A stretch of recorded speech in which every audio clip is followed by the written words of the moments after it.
You do not walk through grief and come out the other side. It's not something you complete and then leave behind. You walk with it, carrying it all along the way. Life goes round, but never over it. On January 8, 2009, Lasantha Wickrematunge, editor of the Sunday Leader, was driving to his office when two men on motorcycles came after him, and then he was attacked in broad daylight in Colombo streets. It has been 17 years since the assassination. We have today with us his brother Lal Wickrematunge. Welcome to our program, Mr. Lal. So he was the youngest of three sisters and two brothers, and his loss reshaped the family forever. Lal, after 17 years, how does your family live with this loss? I'm sure you have never get over it.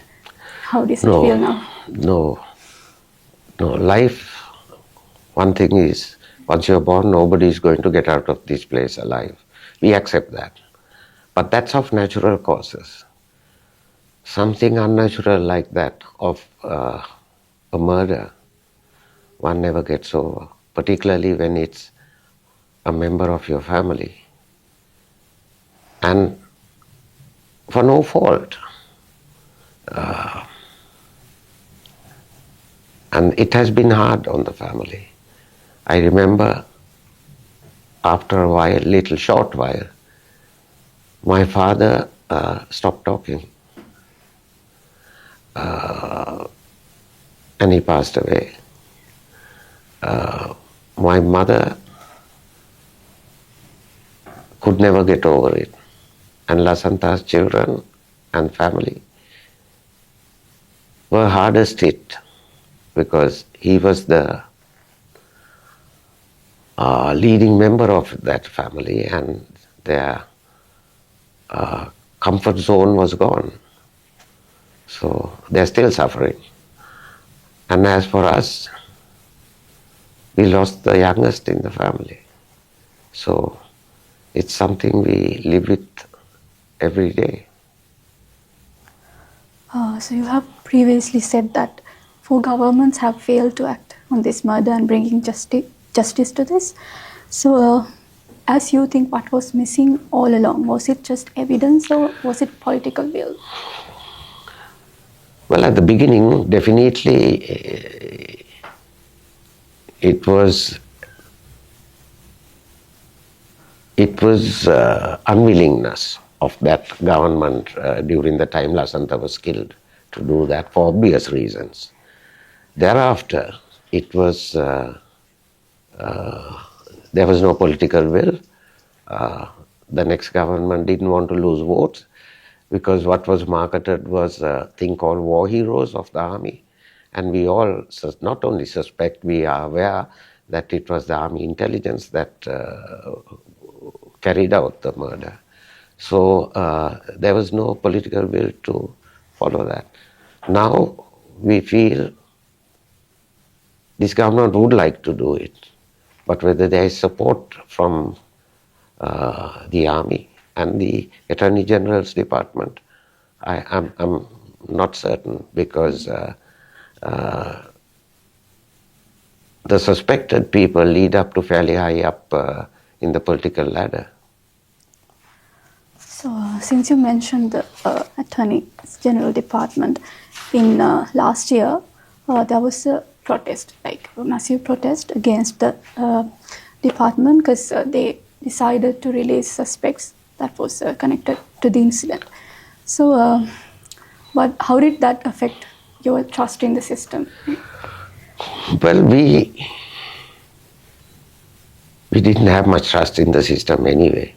But that was outrageous, because we knew that there was, if some of those suspects, if they were not directly involved, there was evidence they were part and parcel of a cover-up, or were part of the organization that and involved with it. So it was shocking to see that. When we see many people who are still languishing in remand without charges being brought for years on end, how something like that could happen. But it was reversed. Yeah. So then you begin to wonder how such things can happen.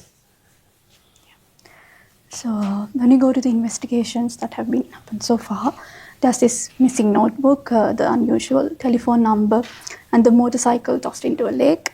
And also there was a person who exactly knew where to find it also. So there's now, the CRD is now conducting a new investigation apart from the investigation that have been happening for years. So why is that important to you? Right? Yes, one needs closure on this. The family needs closure. And apart from Lasantha's, there are so many other emblematic cases like Tajuddin's, Eknali Goda's, assault on Keith Noya, Upali Tennakoon's, Ravi Raj murder. I mean, endless, endless. These are all in the minds of people. And as a nation, if we don't come to terms that there is law and order, what do we look like in the eyes of the rest of the world? We are such a small community. If we can't sift these things out, I think as a nation we have failed. But it's so long since Lasantha's thing. And we all know even the names of the people involved. But it's the evidence needs to be tied up. But I think there is political will more than before now.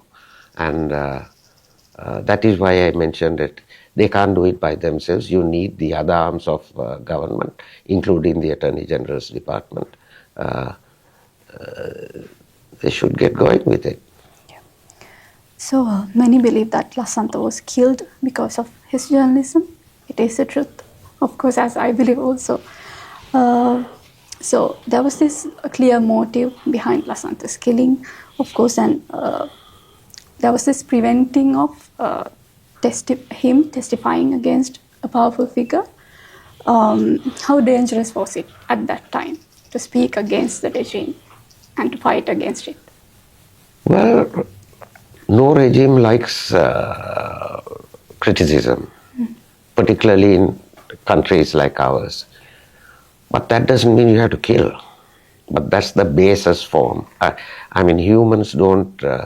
If humans lead that so far down to that levels, then there is no difference between animals and humans. So, politics in Sri Lanka is different. It's about staying in power at any cost. So, if you have to eliminate somebody, that's also the cost one has to pay. They feel right.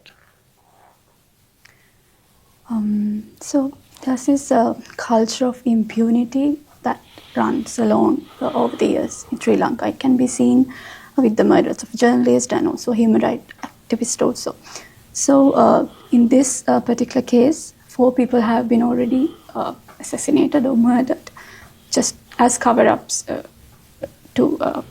for the investigations. So how deep do you think this culture of impunity runs? Well, you mentioned impunity. I think in Sri Lanka, it's not only impunity, it's the apathy of the people also. They don't care. People think they are what I call, they think they are all right. As long as it doesn't bother us, we don't care. You can't build a society like that. Why laws are there, why procedures are there, is to have a cohesive society where everyone can live in harmony. So if people don't care about that, this is what you get. You get leaders who can do anything. So we came to a point where, which Lasantha also mentioned that then they Came for me. Yeah. That was what he was highlighting also. So you have previously mentioned that Aragala had to happen. Yes, I mean, it's an interesting question. For 20-something years, we have been writing about corruption, non-adherence to good governance. You see, corruption you can't do, politicians can't do it by themselves. Somebody else also, even the corporate sector gives. So it's, hand-in-hand thing. But Aragalaya, I have two thoughts. When we said that, as I said earlier, people didn't care. As long as it doesn't bother us. But when they didn't have gas in their homes, kerosene in their homes, no fuel in the car, they didn't look for the reason. We were giving reasons for 20 years.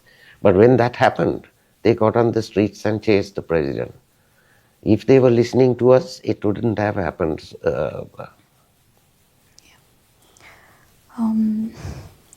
So Lasantha, in a way, warned about unchecked power, impunity, and the danger of silence. So, looking at the what Aragalaya and what followed after, do you believe the movement kind of fulfilled his vision, or is Sri Lanka still in the middle of the struggle? It's an interesting question. Yes, I think it changed. I can go back and say, when Jayajayawardena won, he opened the doors, he opened the economy. Thereafter, there were leftist governments. They couldn't close the economy.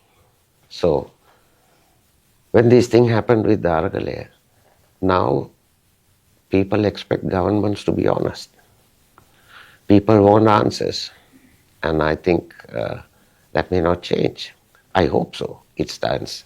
And that this government will at least, they can't do everything in 1 year. But if they stop corruption, if they prevent malpractices and so on, and people fall in line with order, from walking on the streets to driving properly and so on, there is social acceptance. It's a beginning. So, when talking about accountability that you're seeking for, what actually is you looking for in this case? We are all accountable in some way or the other.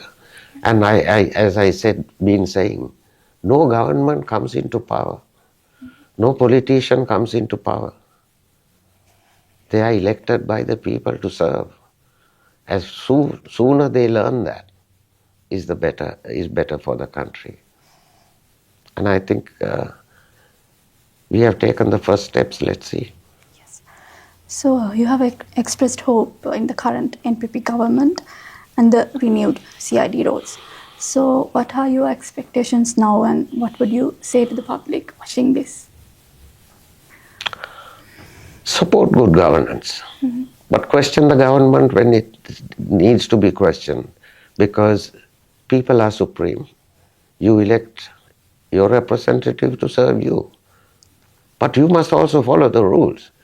You can't always wait with your hand out for freebies and expect the government to do everything. No, governments cannot do business. Every human being has some talent. So the people of Sri Lanka must forget this island identity and start. They are creative people. They are knowledgeable people. They can perform. I see Sri Lankans overseas performing.